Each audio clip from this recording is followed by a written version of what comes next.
নির্দিষ্ট সময়ে পিরিয়ড না হলে, অর্থাৎ পিরিয়ডের যে তারিখ সেটা পার হয়ে গেলে প্রেগন্যান্সি টেস্টের বিষয়টা মাথায় আসে।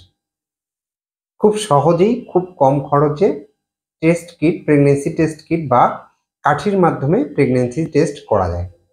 কিন্তু অনেকেই এই প্রেগন্যান্সি টেস্ট করতে গিয়ে কনফিউশনে পড়ে যান। অর্থাৎ অনেকেই বলেন যে প্রেগন্যান্সি টেস্ট করতে গিয়ে সেই টেস্ট কিটের মধ্যে একটি দাগ স্পষ্ট দেখা গেলেও অপর দাগটি হালকা দেখা যায়। এটা কেন হয়, অথবা তার প্রেগন্যান্সি টেস্টটা কখন করা উচিত, এগুলো সহ আসলে নানা রকম কনফিউশনে পড়ে যান। আজকের ভিডিওটা স্পেশালি তাদের জন্য। তার আগে এই চ্যানেলে নতুন হয়ে থাকলে চ্যানেলটি সাবস্ক্রাইব করে নিন। প্রথমে আমরা একটু জানি যে প্রেগন্যান্সি টেস্ট কিভাবে পজিটিভ হয়। গর্ভধারণের 10 থেকে 12 দিনের মধ্যে এই গর্ভফুল থেকে এক ধরনের হরমোন উৎপাদিত হয়। এই হরমোনটাই হচ্ছে এইচসিজি হরমোন। আর এই এইচসিজি হরমোনের প্রভাবেই কিন্তু প্রেগন্যান্সি টেস্ট পজিটিভ আসে। কখন প্রেগন্যান্সি টেস্ট করতে হবে? পিরিয়ডের যে ডেট থাকে সেই ডেট থেকে কমপক্ষে 7 দিন পরে, 7 থেকে 10 দিন পরে আপনার প্রেগন্যান্সি টেস্ট করা উচিত। এর আগে করলে অনেক সময় নেগেটিভ আসতে পারে এবং যা কনফিউশন তৈরি করতে পারে। আচ্ছা, এখন যারা প্রেগন্যান্সি টেস্ট করতে পারেন না বা এর আগে কখনো করেননি, তাদের জন্য একটি নির্দেশনা হলো, সাধারণত সকালবেলার প্রস্রাব দিয়ে টেস্ট করলে ভালো হয়, তবে যে কোনো সময়ের প্রস্রাব দিয়েই টেস্ট করা যায়। তাহলে আপনার এই টেস্ট কিটের যে অংশটিতে এস লেখা থাকবে সেখানে কয়েক ফোঁটা প্রস্রাব দিয়ে আপনি কয়েক মিনিট অপেক্ষা করুন। কয়েক মিনিট অপেক্ষা করার পরে আপনার এই টেস্ট কিটের বক্সে দেখবেন যে একটি অংশে সি এবং টি লেখা রয়েছে। এখন কিছুক্ষণ অপেক্ষা করার পরে যদি আপনার যেখানে সি লেখা রয়েছে সেই বরাবর একটি দাগ দেখতে পান, শুধুমাত্র এই সি বরাবর একটি দাগ দেখতে পারলে তাহলে আপনার প্রেগন্যান্সি টেস্ট নেগেটিভ।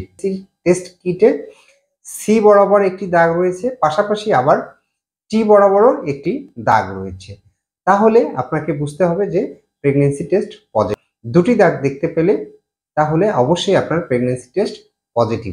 প্রস্রাব এই টেস্ট কিটে দেওয়ার পরে যদি আপনার এই কিটে কোনো দাগই দেখতে না পারেন, কয়েক মিনিট পরে যদি কোনো দাগই না ওঠে, তাহলে বুঝতে হবে যে আপনার টেস্ট প্রক্রিয়ায় কোথাও ভুল হয়েছে অথবা আপনার টেস্ট কিটটি নষ্ট রয়েছে। এখন টেস্ট করতে গিয়ে আরেকটি প্রশ্ন যেটা আসে সেটা হলো, অনেকেই বলেন যে তার টেস্ট কিটে সি বরাবর যে দাগটি সেটি খুব স্পষ্ট হলেও তার পাশের দাগটি, অর্থাৎ টি লেখা বরাবর যে দাগটি ওঠে সেটি একেবারেই হালকা অথবা অস্পষ্ট। এর কারণ কি? এটা কি কি কারণে হয়ে থাকে?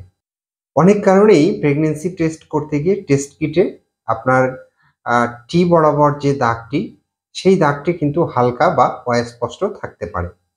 এর মধ্যে একটি কারণ হলো কম এইচসিজি হরমোনের মাত্রা। অর্থাৎ আপনার প্রস্রাবে যদি এইচসিজি হরমোনের মাত্রা কম হয় অথবা এইচসিজি হরমোনের উৎপাদন যদি কম হয়, সেই ক্ষেত্রে কিন্তু এই দাগটি হালকা হতে পারে। আরেকটি কারণ হতে পারে, এটি হতে পারে আপনার গর্ভপাতের একটি লক্ষণ। গর্ভপাতের প্রাথমিক লক্ষণ হিসেবেও কিন্তু আপনার এই টেস্ট কিটে এই দাগটি হালকা আসতে পারে।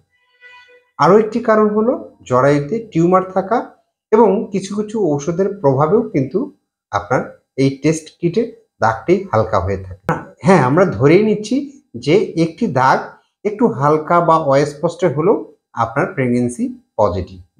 সেক্ষেত্রে একটি কাজ করা উচিত, একজন চিকিৎসকের পরামর্শ অনুযায়ী আপনার রক্তের পরীক্ষা, প্রস্রাবের পরীক্ষা এবং একটি আল্ট্রাসোনোগ্রাম করে আপনার প্রেগন্যান্সি কনফার্ম হওয়া উচিত।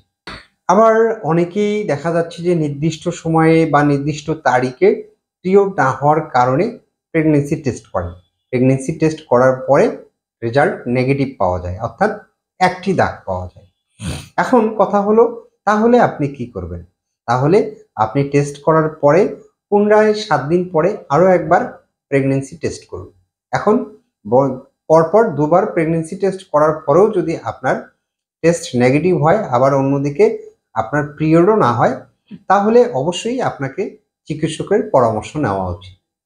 প্রেগন্যান্সি টেস্ট নিয়ে আজকে এ পর্যন্তই। ভিডিওটি ভালো লাগলে চ্যানেলটি সাবস্ক্রাইব করে পাশে থাকবেন। ধন্যবাদ সবাইকে।